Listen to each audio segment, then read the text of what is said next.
নমস্কার বন্ধুরা, সোমাশ্রী রান্নাঘরে তোমাদের স্বাগতম। আজকে তোমাদের সাথে শেয়ার করে নেব কম তেল মশলা দিয়ে দুর্দান্ত স্বাদের বেগুনের রেসিপি। গরম গরম রুটি ও ভাতের সাথে দারুণ লাগে খেতে। তোমরাও বাড়িতে ট্রাই করতে পারো। আশা করি তোমাদেরও ভীষণ ভালো লাগবে।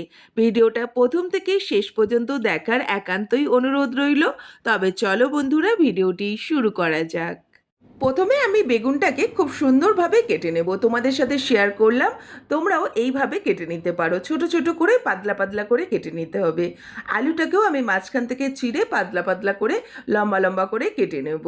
এখানে আমি একটা মিডিয়াম সাইজের টমেটো নিয়ে নিয়েছি, টমেটোটাকেও ছোট ছোট টুকরো করে নেব।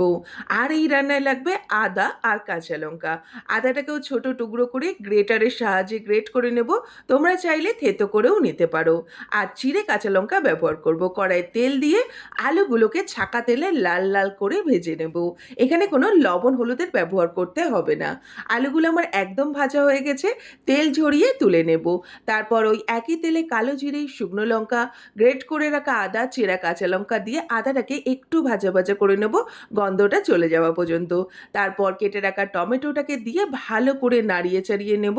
টমেটোটা গলে আসলে ওপর থেকে চিনি দিয়ে দেবো। চিনিটা দিলাম রান্নার যাতে রঙটা খুব সুন্দর হয় তার জন্য, এটা অপশনাল, না চাইলে নাও দিতে পারো। এরপর ভালোভাবে নাড়িয়ে চাড়িয়ে আগে থেকে কেটে রাখা বেগুনগুলোকে এর মধ্যে দিয়ে মশলার সাথে ভালোভাবে মিশিয়ে নিতে হবে। একটু ভাজা ভাজা হয়ে আসলে লবণ আর হলুদ গুঁড়ো দিয়ে আবারও ভালোভাবে মিশিয়ে নেব। ভালোভাবে নাড়াচাড়া করব, কারণ এই রান্নায় কিন্তু কোনো জল ব্যবহার হবে না।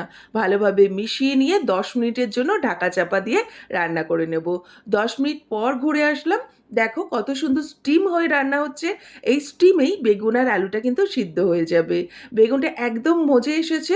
আগে থেকে ভেজে রাখা আলুগুলোকে দিয়ে আমি আবারও ভালোভাবে নাড়িয়ে চাড়িয়ে মিশিয়ে নেব। কারণ এই রান্নায় যেহেতু কোনো জল ব্যবহার হবে না, তাই এই রান্নাটা কিন্তু স্টিমেই রান্না হবে। আবারও 10 মিনিটের জন্য ঢাকা চাপা দিয়ে দিলাম। কি সুন্দর স্টিম হচ্ছে দেখতে পাচ্ছ। এই স্টিমেই আলু রান্না হবে। আমি চেক করে নেব আলুটা গলে এসেছে কিনা, কারণ আলুটা কিন্তু আগে থেকেই ভাজা ছিল। আর বেগুন যেহেতু সহজেই গলে যায়, তাই আমাদেরকে আলুটাই দেখে নিতে হবে আলুটা গলেছে কিনা। খুন্তির সাহায্যে এরকম একটা আলুকে তোমরা কেটে দেখে নেবে আলুটা গলেছে কিনা। আলুটা কিন্তু একদম গলে গেছে। এরপর আমি আবারও ঢাকা চাপা দিয়ে 5 মিনিটের জন্য রেখে দেব। আর এদিকে একটা আমি মশলা বানিয়ে নেবো। 1 চামচ মৌরি, একটা শুকনো লঙ্কা, হাফ চামচ জিরে আর 2টো ছোট এলাচ একদম ভাজা ভাজা করে নিতে হবে। তবে মনে রাখবে গ্যাসের ফ্লেমটা কিন্তু মিডিয়ামে থাকবে, কারণ হাইতে থাকলে মশলা পুড়ে যাবে। আর মশলা পুড়ে গেলে একটা কালো হয়ে যাবে, গন্ধ আসবে বাজে। মশলা ভালোভাবে ভেজে নিয়ে শিলনোড়াতে আমি ভালো করে মিহি করে বেটে নিয়েছি। 2 মিনিট পর ঘুরে আসলাম, ভালোভাবে নাড়িয়ে ছাড়িয়ে নেবো। আর যে মশলাটা আমি রেডি করেছিলাম সেই মশলাটাই ওপর থেকে ভালোভাবে ছড়িয়ে দেবো। এই রান্নায় কিন্তু এটাই হচ্ছে ম্যাজিক মশলা। এই মশলাটা দিলেই বেস্ট হয়ে যাবে রান্না। একদম রেডি। এরপর ওপর থেকে ধনেপাতা কুচি ছড়িয়ে নামিয়ে নিলে রেডি হয়ে যাবে দুর্দান্ত স্বাদের বেগুনের রেসিপি। এই রেসিপিটা কিন্তু তোমরা বাড়িতে অবশ্যই একবার ট্রাই করে দেখো। আশা করি তোমাদের ভীষণ ভালো লাগবে। এই রেসিপিটা গরম গরম রুটি বা ভাতের সাথে সার্ভ করলে দারুণ লাগে খেতে। আজকের ভিডিওটা এই পর্যন্তই থাকলো বন্ধুরা। ভালো লাগলে অবশ্যই একটা লাইক করে দিও, কমেন্ট করে জানাতে পারো তোমাদের সকল মতামত। আবারও খুব শিগগিরই নতুন একটা রেসিপি নিয়ে আসছি তোমাদের সামনে। ততক্ষণের জন্য বন্ধুরা ভালো থেকো, সুস্থ থেকো, সাবধানে থেকো। ধন্যবাদ।